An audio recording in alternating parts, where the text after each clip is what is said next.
High Elder Crystalline Varix stood motionless before the Great Archive's observation window, their crystalline form refracting the light of 3 distant suns. The latest report from the exploration fleet scrolled across their neural interface, each word more disturbing than the last. "Impossible," they whispered, their voice creating harmonics that rippled through the chamber's crystal walls. Simply impossible. The exploration fleet had discovered a new spacefaring species, humans who had achieved faster-than-light travel using methods that, by all known laws of physics, should not work. Their ships were crude assemblages of metal and polymers, held together by what appeared to be improvised solutions and temporary fixes made permanent. High Elder, secondary Archon Telex materialized beside them, their crystalline form pulsing with urgency. The human vessel approaches. They're requesting direct communication. "Let them come," Varix decided after a moment's contemplation. "Let us see these curiosities." The human ship that docked at the archive station was everything the report suggested, an ungainly collection of mismatched components that somehow functioned as a cohesive whole. It shouldn't have been capable of sustained spaceflight, let alone the precise maneuvers it executed with apparent ease. The human delegation that emerged was even more perplexing. Soft-bodied, asymmetrical, and entirely organic, they walked with an irregular gait that made Varix's probability processors ache, trying to predict their next movements. "Greetings, representatives of the Alvari Crystalline Collective," the lead human said, their mouth forming sounds that their translation device rendered into perfect harmonic resonances. "I am Captain Sarah Chen of the Earth Exploratory Force." Varix's sensor arrays took in every detail of these strange beings. Their internal temperature regulation was inefficient, their sensor organs were limited to a narrow band of the electromagnetic spectrum, and their neural processing speed was fractional compared to even the simplest Alvari crystal. "Welcome," Varix responded, their harmonics carefully modulated to convey both authority and curiosity. "Though I must admit, we find ourselves puzzled by your presence here." "Oh." Captain Chen's face performed a complex series of muscle contractions that the cultural database identified as an expression of amusement. "How so?" "Your technology," Varix began, then paused, searching for diplomatic phrasing. "It defies our understanding. Your methods of achieving faster-than-light travel alone violate 17 fundamental principles of physics." "Ah, you mean the Carpenter Drive." Chen's expression shifted again. "Named after Dr. Helen Carpenter. She got the idea watching her kids' soap bubbles one Sunday afternoon. Turned out space-time behaves a bit like soap film if you hit it just right. Though I'm sure that's an oversimplification by your standards." Varix's probability processors nearly crashed. The idea that one of the most significant technological achievements in the galaxy's history had been inspired by a child's plaything was incomprehensible. Before Varix could formulate a response, the archive station's warning systems activated. A quantum fluctuation in a nearby star was building to catastrophic levels, a once-in-a-millennium event that even the Alvari's predictive models had missed. "The station's structural integrity will be compromised in 6 minutes," Telex announced, their crystalline form vibrating with alarm. "Our shields cannot withstand a quantum cascade of this magnitude." "Evacuation protocols," Varix began, but Captain Chen interrupted. "We can help," she said, already activating her communication device. "Our ship's Carpenter Drive can be modified to create a localized bubble of altered spacetime. It won't stop the quantum cascade, but it'll give it somewhere else to go." "That's not possible," Telex objected. "The energy requirements alone." "Maybe not by your physics." Chen grinned, that strange muscle movement again. "But we've gotten pretty good at impossible things. Rodriguez, start the modifications. Lee, get me a connection to the station's power grid. Patel, calculate the cascade's probable direction and find us a nice empty patch of space to redirect it to." The humans moved with practiced chaos, their actions appearing random yet somehow coordinating perfectly. They attached improvised connections between their ship and the station systems, wrote new software protocols in real time, and reconfigured their drive system in ways that made Varex's probability processors give up entirely. With 30 seconds to spare, they activated their modified drive. Space itself seemed to hiccup, and the quantum cascade, enough energy to sterilize a solar system, disappeared into a carefully calculated void between the stars. As the all-clear signals chimed through the station, Varex turned to Captain Chen, their crystalline forms still vibrating from the stress of the near disaster. "You did this, with a drive system inspired by soap bubbles." Chen shrugged, another bewildering human movement. "Sometimes the universe's best secrets hide in the simplest places. We found that if you stop telling yourself something's impossible, you'd be amazed what you can accomplish. And this is normal for humans." "Oh, this was nothing," Chen smiled. "Wait until you see what we do when we're actually trying to be clever." For the first time in their long existence, High Elder Crystalline Varex felt something that their species had engineered out of themselves millennia ago: uncertainty. These humans, with their improvised solutions and impossible accomplishments, had just saved thousands of lives using principles that shouldn't work.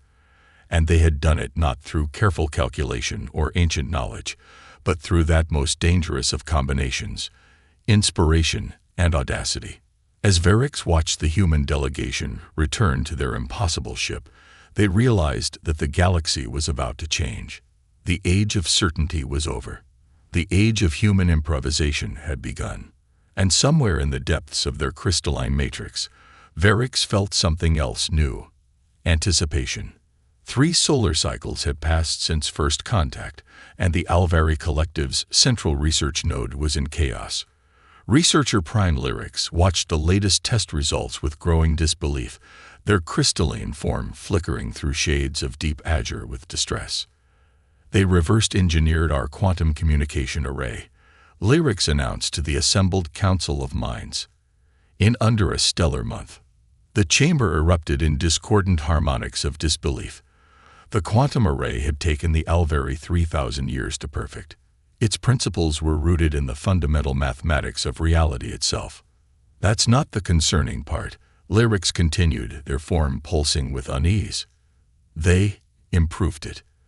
The discordant harmonics ceased instantly, replaced by absolute silence.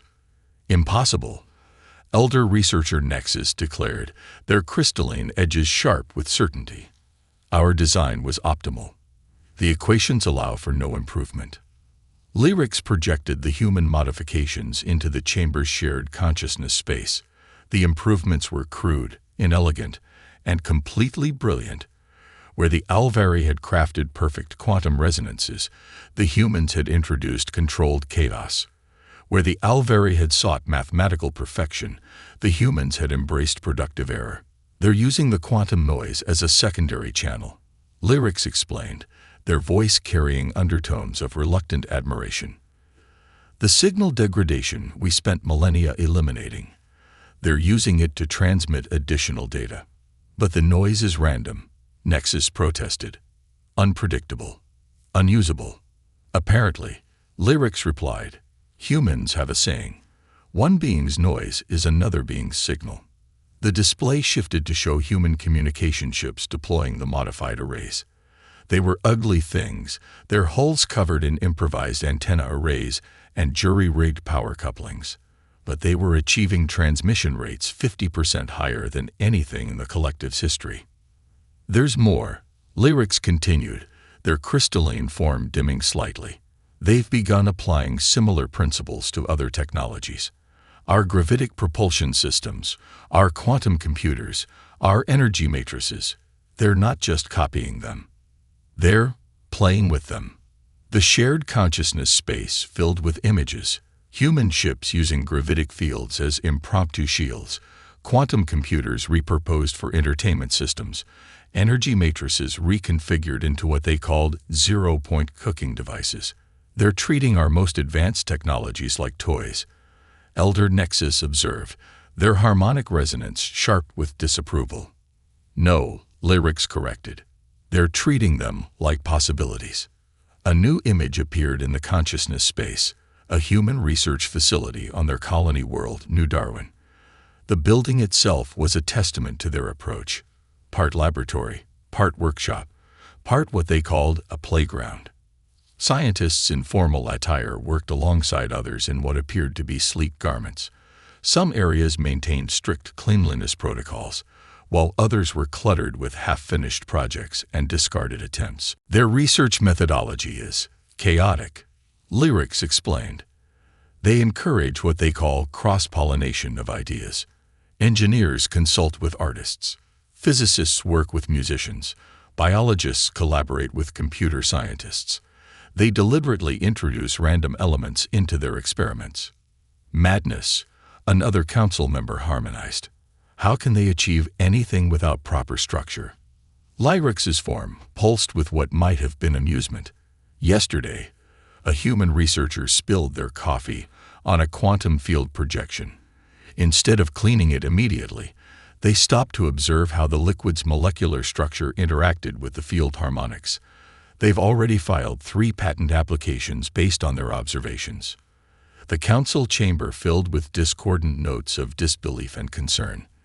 This wasn't how scientific advancement was supposed to work. Progress was meant to be methodical, predictable, built on the careful accumulation of knowledge over centuries. There's one more thing, Lyrics added, their voice carrying a harmonic of deep concern. They've begun asking questions about our defensive systems. The chamber's temperature dropped several degrees. The Alvari Collective's defensive technologies were their most closely guarded achievements, the product of millions of years of development. They cannot possibly comprehend. Elder Nexus began.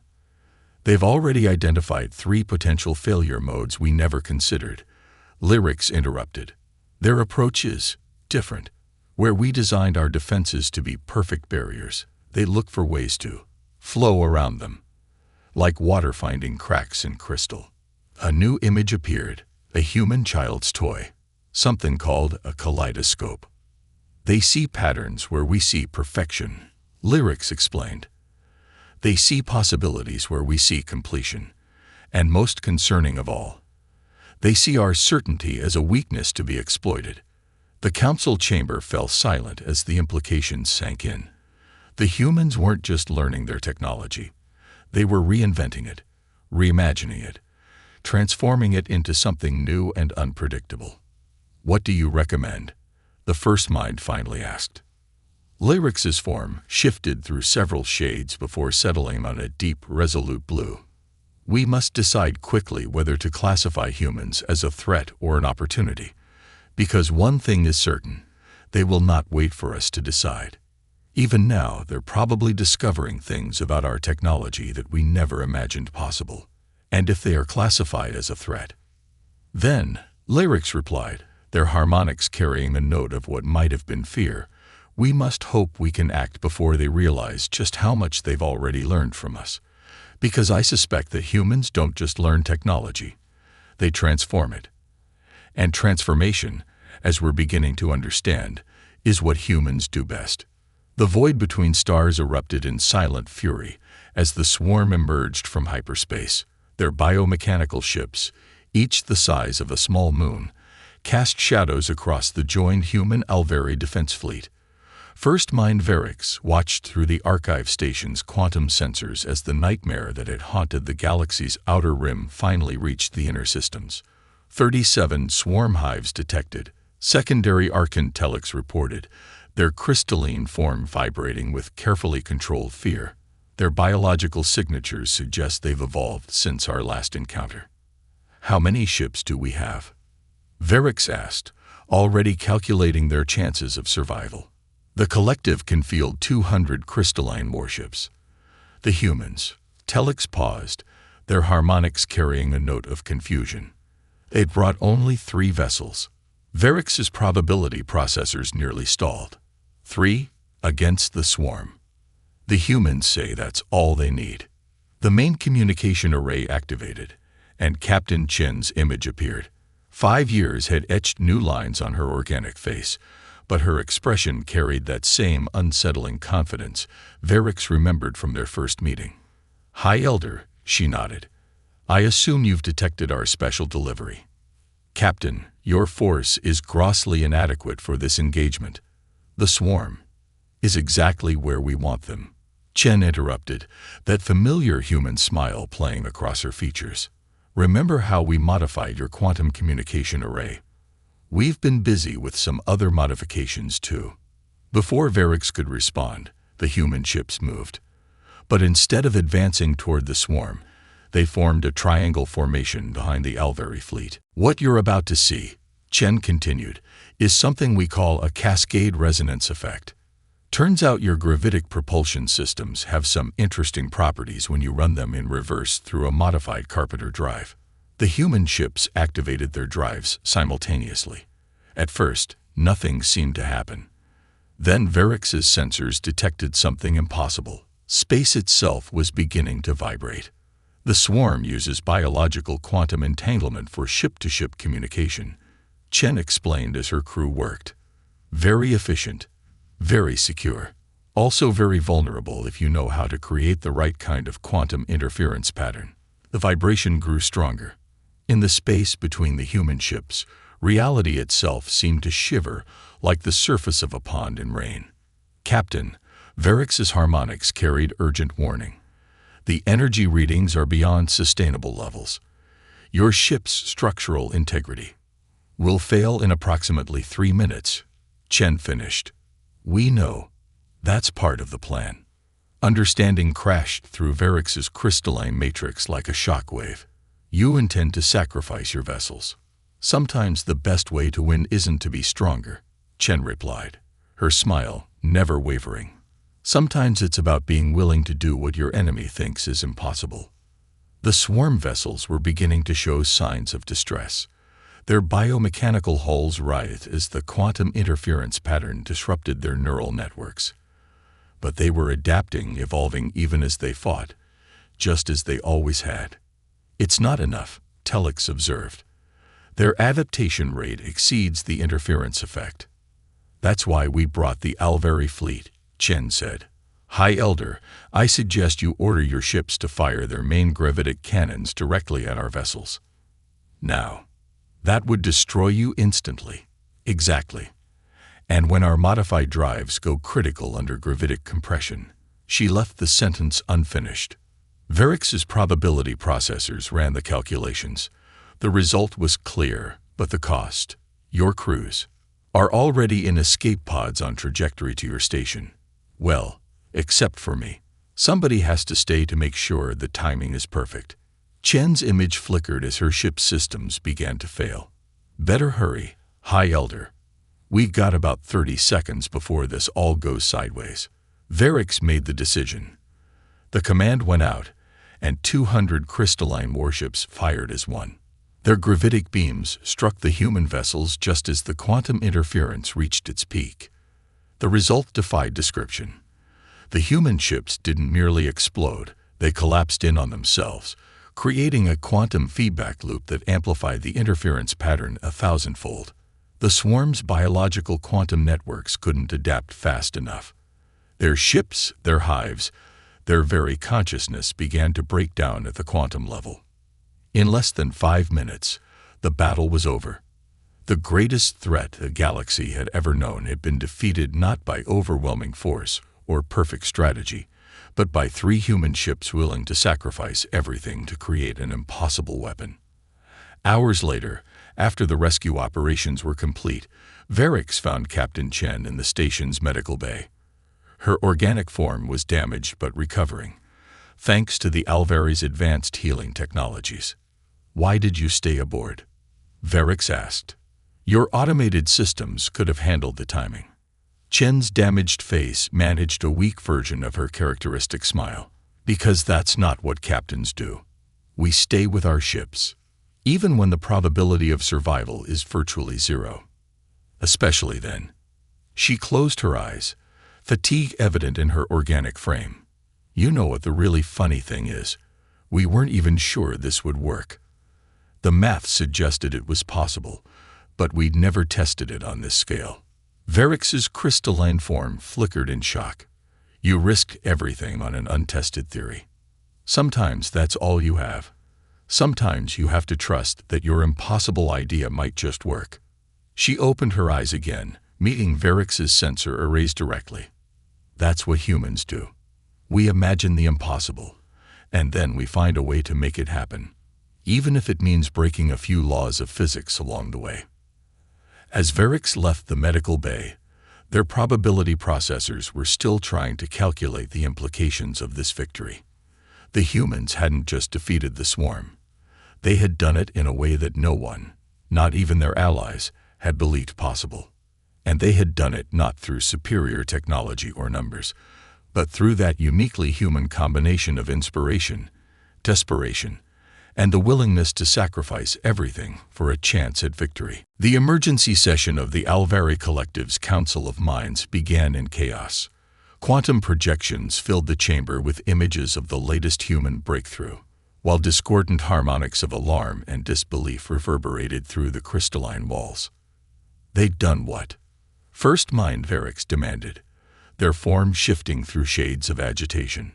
Researcher Prime Lyrix's projection stabilized in the center of the chamber. They're calling it quantum tunneling transportation. They've found a way to. Well, there's no elegant way to say this. They're walking through walls. The Council's collective harmonics hit a frequency that threatened to shatter lesser crystals. That's not possible, Elder Nexus declared.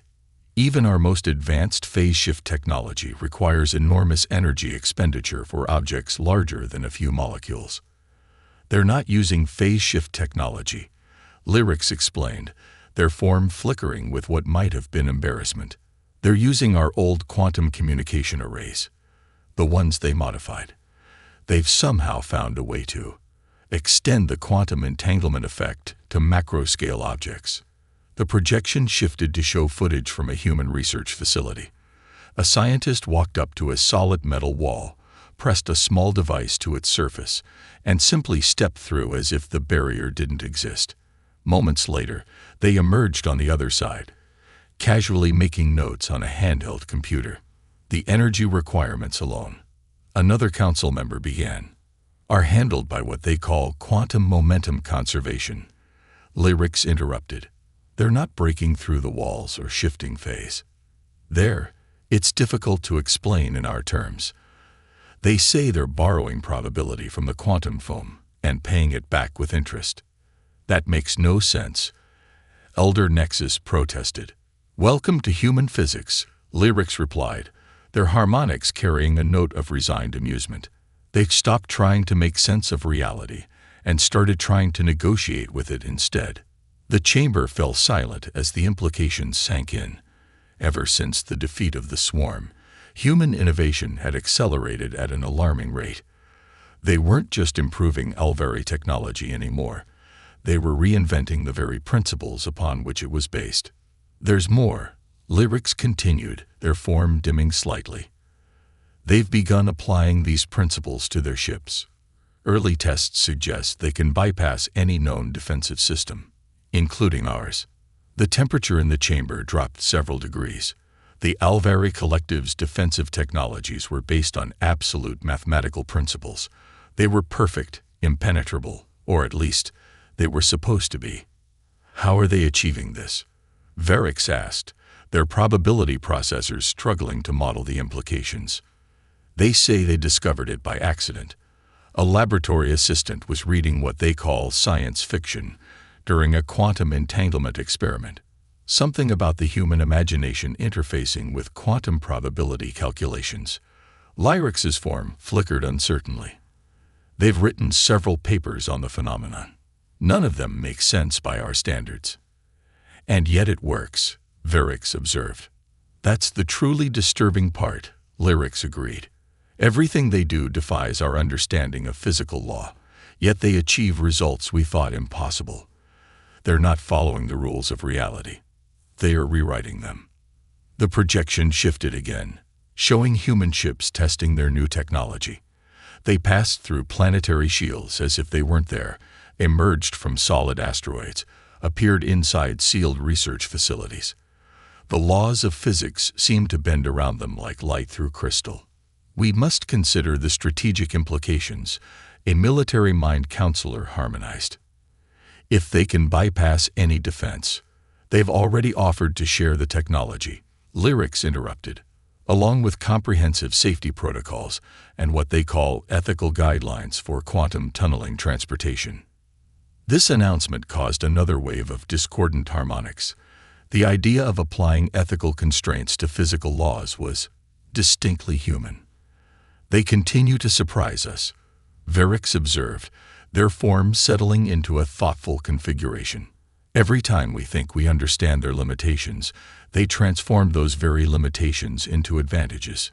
That's not the most concerning part, Lyrics added, their harmonics dropping to a lower register.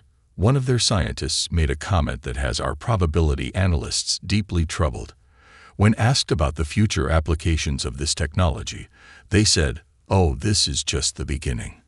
Wait until we figure out how to tunnel through time." The council chamber erupted in harmonic chaos. The idea of temporal manipulation was the ultimate taboo, a line that no species had dared to cross. Surely they wouldn't. Elder Nexus began. They already have a research team working on it, Lyrics confirmed. They call it the Yesterday Project. Their preliminary results suggest it might be possible to send information, not matter, just information, a few microseconds into the past. But the paradox cascades alone mold. They say they found a way around that too. Something about quantum uncertainty as a temporal lubricant. Their chief researcher said, and I quote, "Causality is more of a guideline than a rule." First mind Verix's crystalline form pulsed with what might have been amusement.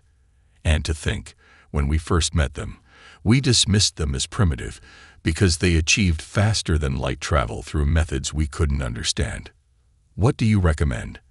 the council asked in unified harmony. "We continue to observe, to learn, and most importantly, to adapt," Verix replied. "The humans have taught us something vital.